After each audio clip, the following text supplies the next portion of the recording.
Estamos en la primera parte del catecismo, la profesión de fe, la segunda sesión, la profesión de la fe cristiana, capítulo segundo, creo en Jesucristo, Hijo único de Dios, artículo séptimo, desde allí ha de venir a juzgar a vivos y a muertos. En el apartado segundo, el catecismo va a dedicar dos números, el número 678 y 679, a la explicación del tema de Jesús viene para juzgar, vendrá para juzgar a vivos y muertos. El número 678 del catecismo dice: siguiendo a los profetas y a Juan Bautista, Jesús anunció en su predicación el juicio del último día. Entonces se pondrán a la luz la conducta de cada uno y el secreto de los corazones. Entonces será condenada la incredulidad culpable que ha tenido en nada la gracia ofrecida por Dios. La actualidad con respecto al prójimo revelará la acogida o el rechazo de la gracia y del amor divino. Jesús dirá en el último día: cuanto hicisteis a uno de estos hermanos míos más pequeños, a mí me lo hicisteis. Lo primero que afirma el catecismo en este número es que la realidad del juicio ya está profetizada en el Antiguo Testamento. No es esto un anuncio primario por parte de Jesucristo. No, esto no es nada novedoso para los judíos que escuchaban la predicación de Jesús, sino que Jesús estaba uniendo con todo lo que era las profecías del Antiguo Testamento, en la que los profetas hablaron ya de este juicio, especialmente los profetas más tardíos. Daniel 7, 9, 10. Mientras yo contemplaba, se aderezaron unos tronos y un anciano se sentó, su vestidura blanca como la nieve, los cabellos de su cabeza puros como la lana, su trono llamas de fuego, con ruedas de fuego ardiente. Un río de fuego corría y manaba delante de él. Miles de millares le servían. Miriadas de miriadas estaban en pie delante de él. El tribunal se sentó y se abrieron los libros. Malaquías 3:13. Pues he aquí que viene el día abrasador como un horno.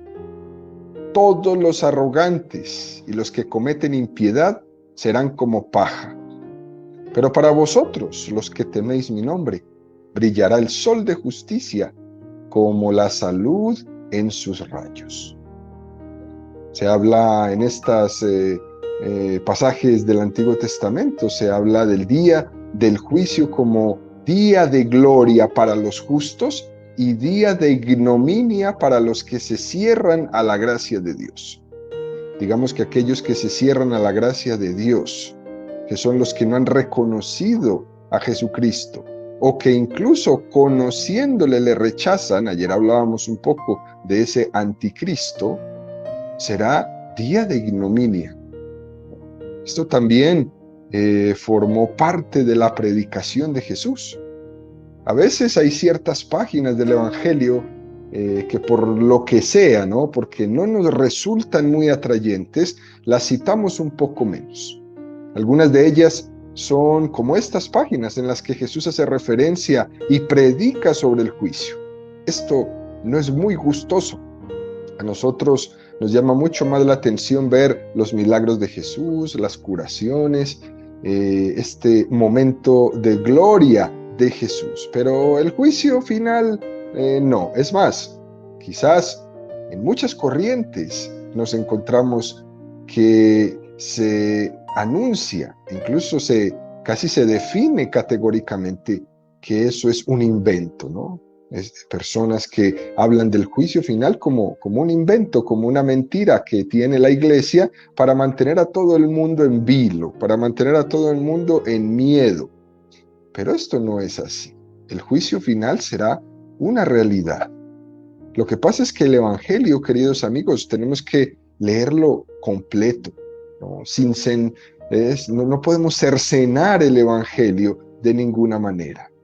Podríamos decir que si en alguna parte del Evangelio tenemos que insistir más, es en esa que nos cuesta más entender.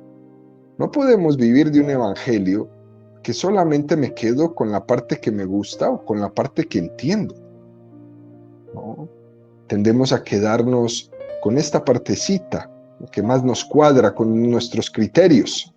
Por eso deberíamos insistir en la catequesis siempre, que el Evangelio se tiene que leer y entender todo completo, lo que me gusta y aquello a lo que tengo un poco más de resistencia a aceptar. Esa es una manera de conformarme yo al Evangelio, no pretender conformar el Evangelio a mí. En esta cultura tan autosuficiente le molesta que le digan que va a ser juzgada. A los superdotados de nuestro mundo, esto de ser juzgado les molesta, les inquieta, incluso les fastidia, ¿no? Que el hombre moderno escuche que tiene que dar cuentas ante Dios de sus actos, eso ya no se entiende y no se acepta, y prefieren alejarse de Dios, incluso negarlo. En nuestra soberbia no nos gusta dar cuentas a nadie de nada. Jesús habló del juicio, ¿no? Jesús habló de que el hombre es criatura y como criatura tiene que responder ante el Creador. El hombre no es autónomo. Estas palabras de autonomía que hoy día en la psicología se usan tanto, ¿no? Tú puedes solo. Es una especie como de voluntarismo, ¿no? El único que se pone las metas en tu vida eres tú. El único que es capaz de salir adelante eres tú. El único capaz de curar tus heridas eres tú, etcétera, etcétera. Y todo ese voluntarismo que impulsa al hombre a creerse que él solo es capaz, es el mundo en el que nosotros vivimos. Pero hay que decirle a este hombre moderno que él no es autónomo, que es una criatura, que tiene un creador y que tiene en algún momento que responderle a ese creador. Jesús nos dice que el juicio saca a la luz nuestra conducta. Marcos 12, 38, 40. Decía también en su instrucción: guardaos de los escribas, que gustan pasear con amplio ropaje, ser saludados en las plazas, ocupar los primeros asientos en las sinagogas y los primeros puestos en los banquetes, y que devoran a la hacienda de las viudas, socapa de largas oraciones. Esos tendrán una sentencia más rigurosa.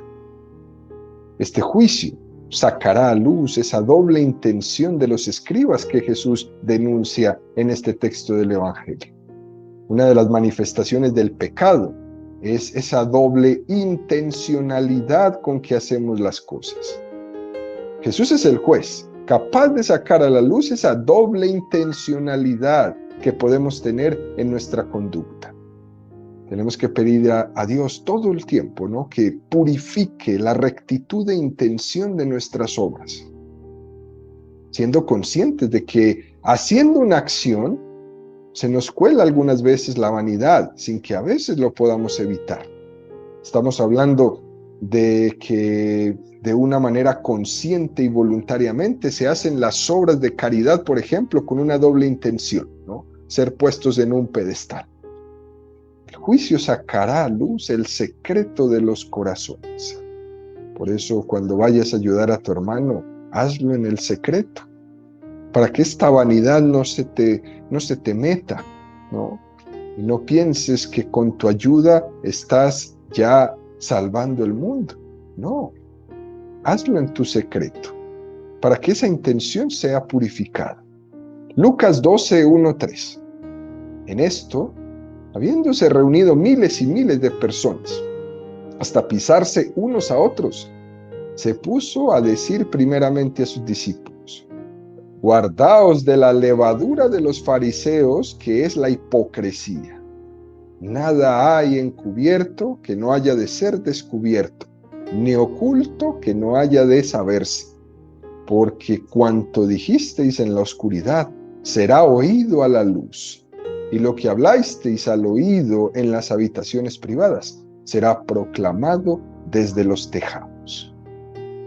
En este mundo, queridos amigos, es posible que podamos ocultar la verdad, que podamos vivir en la hipocresía del ocultamiento, pero el juicio se caracterizará por eso, por sacar a la luz todas las obras. Ante Dios, todos somos plenamente transparentes. En esta vida podemos dar una falsa imagen ante los demás de nosotros mismos, pero ante Dios no cabe eso. Algo así es lo que le pasa a los niños. Ante la mirada de su mamá no pueden ocultar su desasosiego, ¿no? Su intranquilidad. Y la mamá dice, ¿qué cosa hiciste, no? Al tratar de ocultar una fechoría que hayan hecho por ahí, la mamá en su comportamiento se da cuenta que hay algo que no va y pregunta, ¿qué cosa hiciste? Y el niño inmediatamente se pone rojito en los cachetes porque hay algo que le tiene que contar a su mamá que él hizo y ella no había visto. Eso mismo nos ocurre ante Dios, ¿no? Pero de una manera, en un grado mucho, muy superior. Juan 3, 19, 21. Y el juicio está en que vino la luz al mundo, y los hombres amaron más las tinieblas que la luz, porque sus obras eran malas. Pues todo el que obra el mal aborrece la luz y no va a la luz, para que no sean censuradas sus obras. Pero el que obra la verdad va a la luz, para que quede de manifiesto que sus obras están hechas según Dios. La psicología del pecado es ocultarse a la luz. La psicología de la gracia es ponerse delante de Dios sin tapujos. No hay nada que ocultar. En el libro del Génesis, Adán y Eva, después de haber cometido el pecado original, se escondían de la presencia de Dios. El caso es que ni ellos mismos se daban cuenta, ¿no? ¿Por qué se escapaban de la luz de Dios? Romanos 2:16, en el día en el que Dios juzgará las acciones secretas de los hombres, según mi evangelio, por Cristo Jesús. El día del juicio será el juicio de todas las acciones secretas de los hombres, así como esta. Adán y Eva se ocultaban de la luz, se escapaban, posiblemente sin darse cuenta por qué era que lo hacían. 1 Corintios 4:5. Así que no juzguéis nada antes de tiempo hasta que venga el Señor. Él iluminará los secretos de las tinieblas y pondrá de manifiesto los designios de los corazones. Entonces recibirá cada cual del Señor la alabanza que le corresponda. Fijémonos que incluso se nos da un motivo por el que nos debemos juzgar, por el que no debemos juzgar antes de tiempo. Porque nosotros desconocemos el secreto de los corazones, pero Dios no. Dios es el único que puede juzgar, porque Él conoce los talentos que recibió cada persona. Él se los dio. Esos secretos que sin duda alguna habrá muchas sorpresas, porque muchos primeros serán últimos y muchos últimos serán primeros. Será un juicio final lleno de sorpresas. La hipocresía puede engañar en este mundo, pero ese engaño es muy corto. Esta es pues una primera afirmación de este día, de este tema. Jesús predicó el juicio como la luz ante la que será conocida la verdad de nuestra vida. Eso para tenerlo presente. En este punto del catecismo también, queridos amigos, se adentra que es el que seremos juzgados en presencia de Dios. Muy interesante para subrayarlo ahí en nuestros apuntes. Seremos juzgados en la presencia de Dios. Vamos a ver algunos puntos interesantes que nos pueden ayudar a profundizar en esta afirmación que nos hace el catecismo. En primer lugar, se habla de que seremos juzgados por la incredulidad. Este va a ser quizás el primer punto del juicio, la incredulidad. Entonces será condenada la incredulidad culpable que ha tenido en nada la gracia ofrecida por Dios. Dios nos da la gracia y nosotros la tiramos por incrédulos. Fijémonos que dice incredulidad culpable, porque también puede haber una incredulidad no culpable, ¿no? Propia de aquellos que no han creído en Cristo porque no lo han conocido, porque no ha habido quien se los haya predicado, o porque no ha tenido pues la oportunidad de la evangelización de llegar a esas tierras, a esas personas. Pero está claro que cuando los evangelios hablan de la incredulidad, se están refiriendo a la incredulidad culpable, aquellos que lo hemos conocido y conociéndole le rechazamos. Mateo 11, 20, 24. Entonces se puso a maldecir a las ciudades en las que había realizado la mayoría de los milagros, porque no se habían convertido. ¡Ay de ti, Corosaín! ¡Ay de ti, Betsaida! Porque si en Tiro y en Sidón se hubieran hecho los milagros que se han hecho en vosotras, tiempo ha que en sayal y en ceniza se habrían convertido. Por eso os digo que el día del juicio habrá menos rigor para Tiro y Sidón que para vosotras. Y tú, Cafarnaúm, ¿hasta el cielo te vas a encumbrar? Hasta el Hades te hundirás. Porque si en Sodoma se hubieran hecho los milagros que se han hecho en ti, aún sustituía ese día de hoy. Por eso os digo que el día del juicio habrá menos rigor para la tierra de Sodoma que para ti. Muy interesante esta parte del Evangelio donde Jesús hace como esta afirmación tan poderosa del juicio. Hechos 16, 29, 30. El carcelero pidió luz, entró de un salto y tembloroso se arrojó a los pies de Pablo y Silas. Los sacó fuera y les dijo: Señores, ¿qué tengo que hacer para salvarme? Ellos le respondieron: Ten fe en el Señor Jesús y te salvarás tú y tu casa. Una de las cosas, ¿no?, que se nos pide para la salvación y de las que seremos juzgados ante Dios es la fe. La fe. La incredulidad, la falta de fe, en la medida que es un rechazo a la gracia de Dios en el interior de una persona, es lo que no nos permite salvarnos. Y eso lo conoce Dios de nuestro corazón. Primer punto para que combatamos en una buena catequesis, en una buena en un buen experimento, ¿no?, de lo que vamos descubriendo poco a poco en nuestra vida, en nuestra fe, es que tenemos un enemigo que se llama la incredulidad y debemos nosotros luchar contra ella, especialmente los que hemos conocido a Jesús. Vamos a luchar contra la incredulidad. En segundo lugar, se habla de que seremos juzgados del cumplimiento de los mandamientos. Lucas 18, 18, 20. Uno de los principales le preguntó: Maestro bueno, ¿qué he de hacer para tener en herencia la vida eterna? Le dijo Jesús: ¿por qué me llamas bueno? Nadie es bueno sino solo Dios. Ya saben los mandamientos. No cometerás adulterio, no mates, no robes, no levantes falsos testimonios, honra a tu padre y a tu madre. Los mandamientos son palabra de vida para nosotros. También hay otros textos que especifican más cuál será el contenido de ese juicio.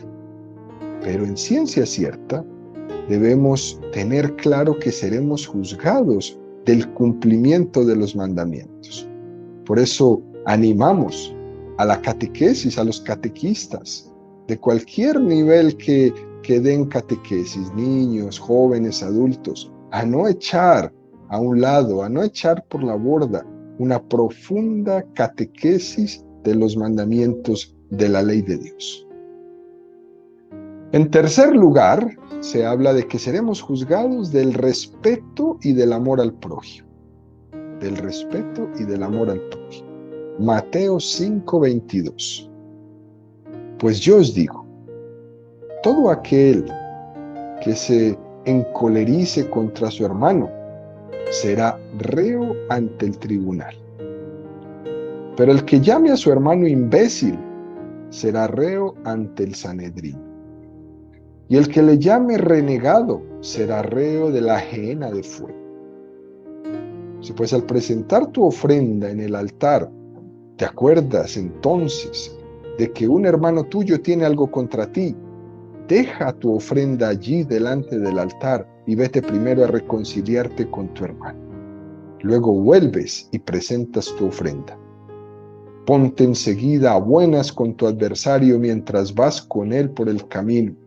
No sea que tu adversario te entregue al juez y el juez al guardia y te metan en la cárcel. Yo te aseguro, no saldrás de allí hasta que no hayas pagado el último céntimo. Jesús habla de esa evocación evidente del juicio final, donde el ser juzgados del respeto y del amor al prójimo será muy importante para tenerlo presente en nuestra vida. ¿Cuánto he amado a mi hermano? ¿Cuánto he, desde el silencio de mi corazón y desde el silencio de mis obras, cuánto he ayudado a mi hermano? ¿Cómo me he reconciliado con él? ¿Cómo le he perdonado? Aunque hayan sido cosas terribles, como en algún momento de nuestro programa hemos tenido la oportunidad de escuchar los testimonios. ¿Cómo le he perdonado? ¿Cómo he dejado mi ofrenda en el altar y he ido a perdonarle o a pedir perdón por mis actos? Muy importante eso, no sea que me entregue al juez, el juez al guardia y me metan a la cárcel. Si a alguien le debo, ¿qué tengo que pagarle? Si a alguien me debo, ¿cómo debo de cobrarle? Sin dañarle, sin asesinarle, ¿no? Sin amenazarle. ¿Cómo tengo que hablar con mi hermano? En cuarto lugar, se habla de que seremos juzgados de la dureza de corazón. Dicho de otra manera, seremos juzgados de los juicios que hayamos hecho y de la forma como hayamos tratado al prójimo. Sin duda alguna, aquí se rechazan demasiados pecados que cometemos diariamente que irrespetan a nuestro prójimo. Mateo 7:1-5. No juzguéis para que no seáis juzgados, porque con el juicio con que juzguéis seréis juzgados, y con la medida con que midáis se os medirá. ¿Cómo es que miras la brizna que hay en el ojo de tu hermano y no reparas la viga que hay en tu ojo?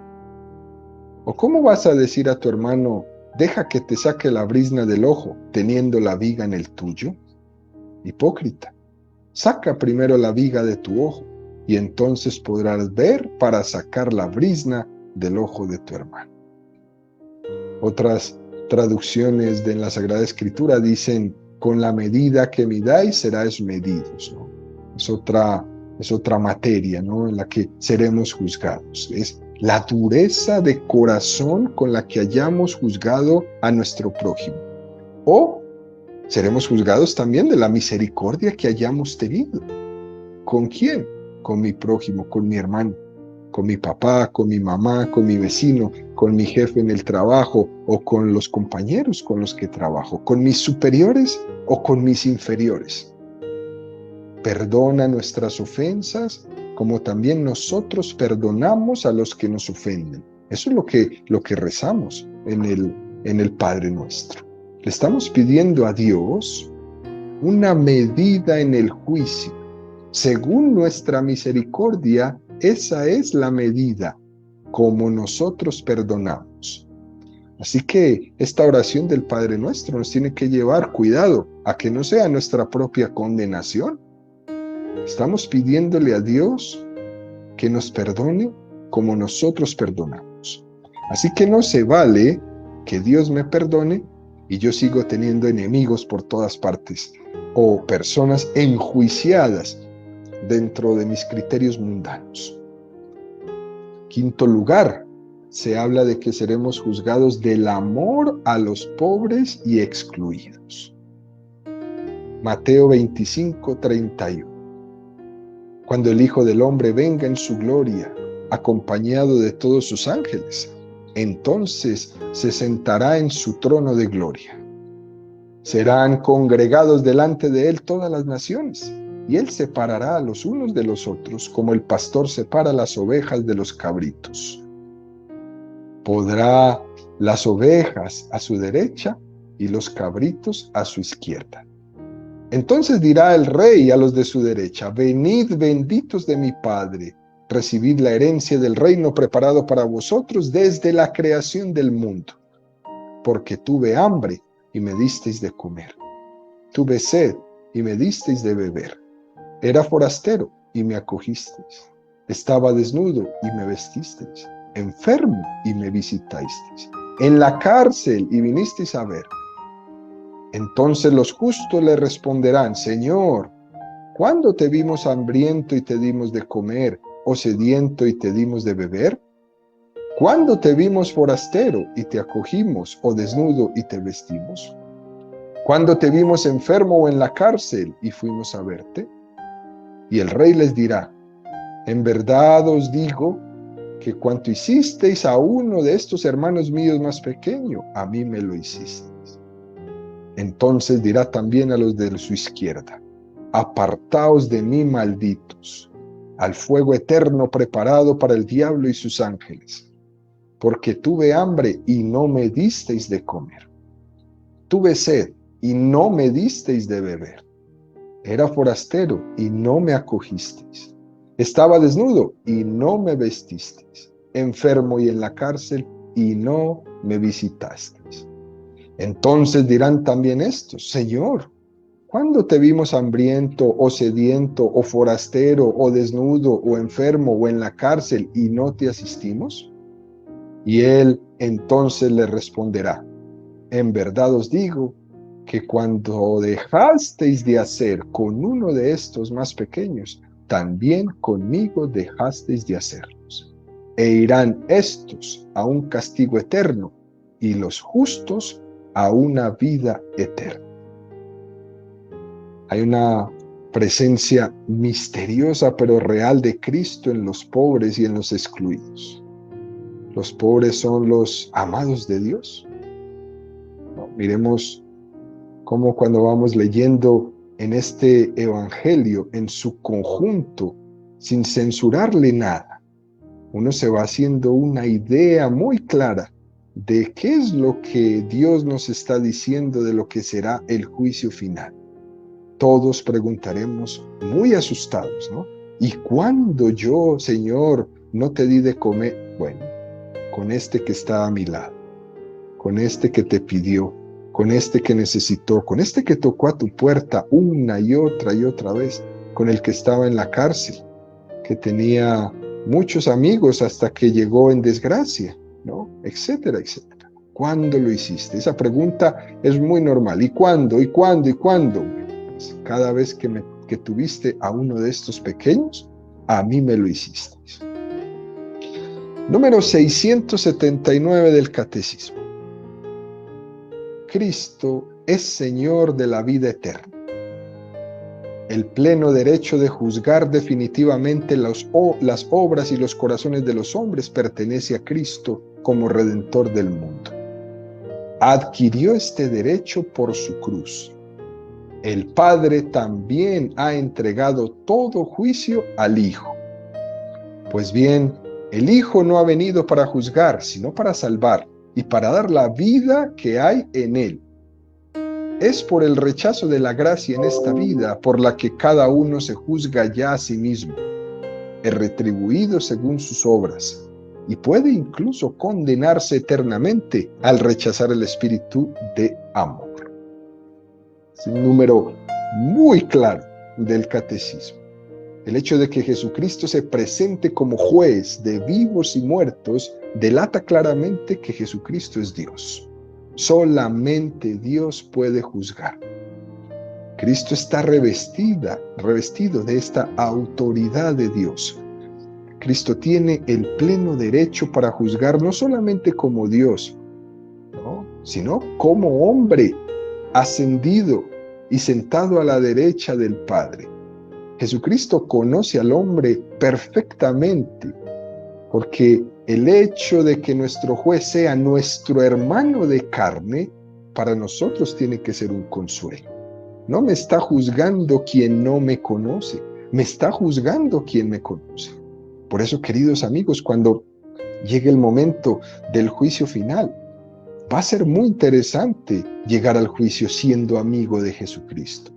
Porque donde llegue al juicio sin ser amigo de Jesucristo, Él me dirá, ¿y tú quién eres? Yo voy a ir a un juicio con muchísimo miedo porque yo no conozco quién es mi juez. Pero si conozco quién es mi juez, pues sin duda voy a llegar de una manera más, digamos, por lo menos experimentando en mi vida el consuelo de que conozco el juez. Jesús conoce mi condición humana. Jesús conoce mi debilidad.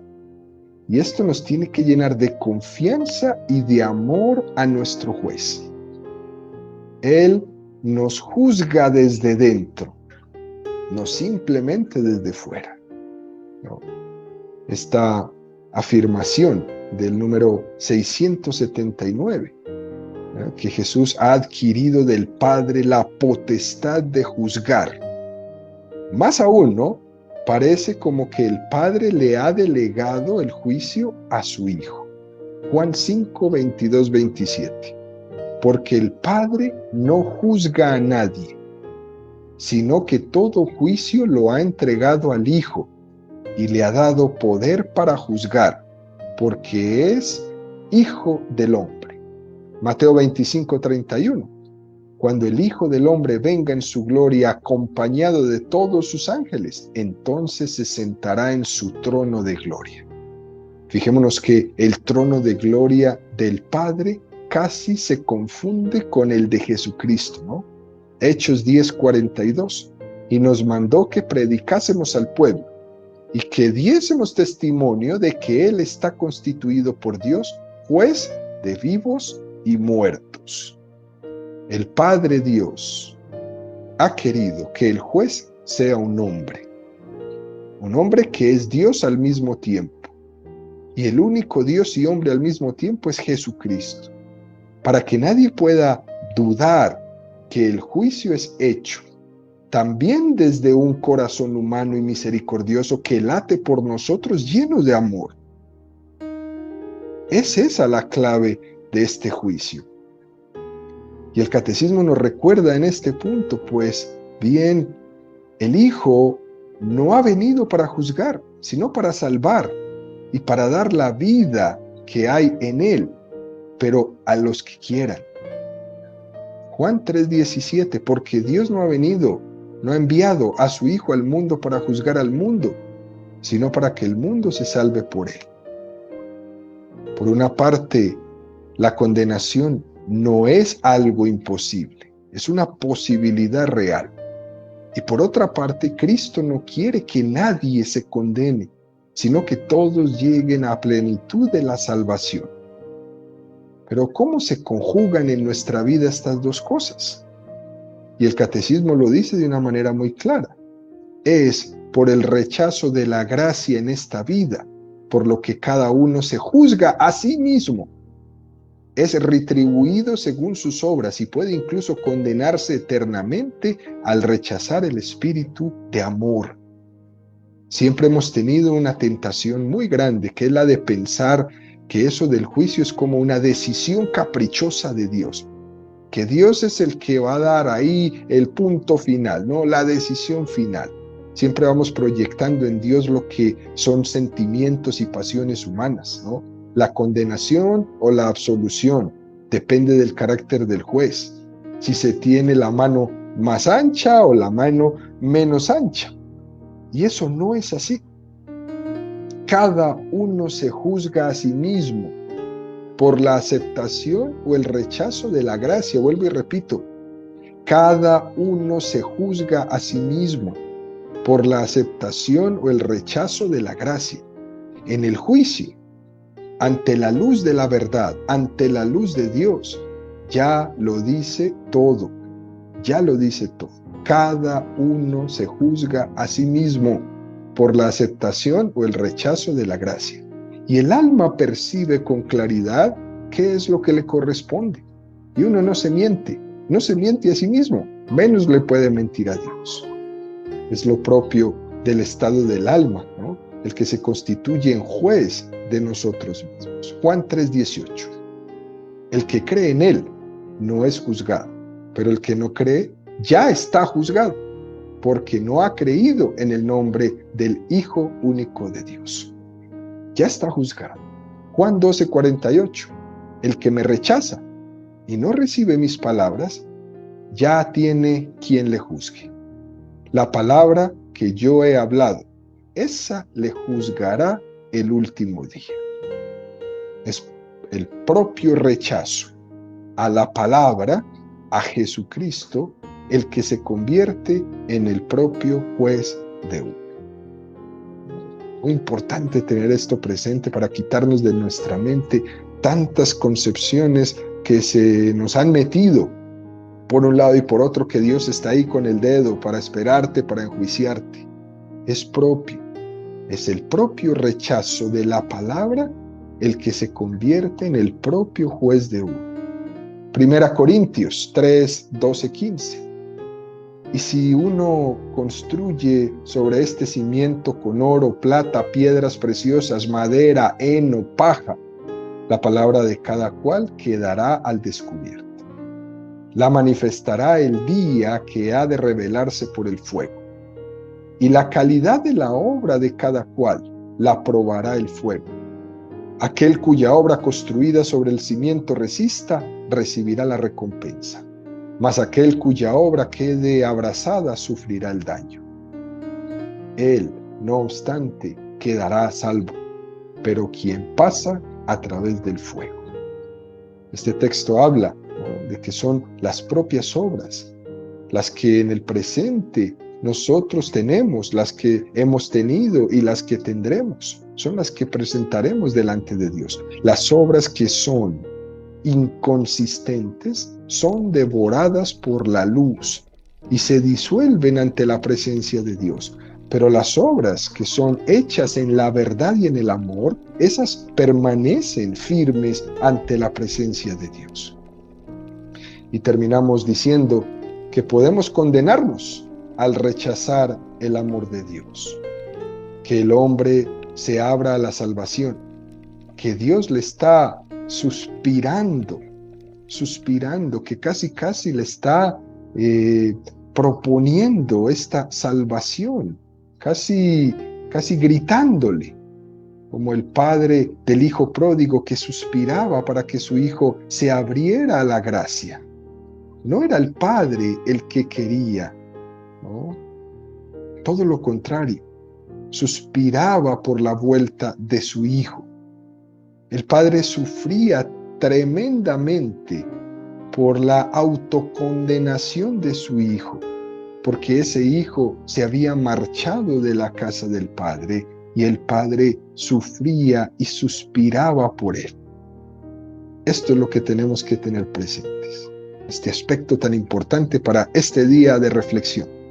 Tenemos que pensar nosotros, queridos amigos, en que nuestro rechazo a Dios también genera un sufrimiento en el corazón del Padre.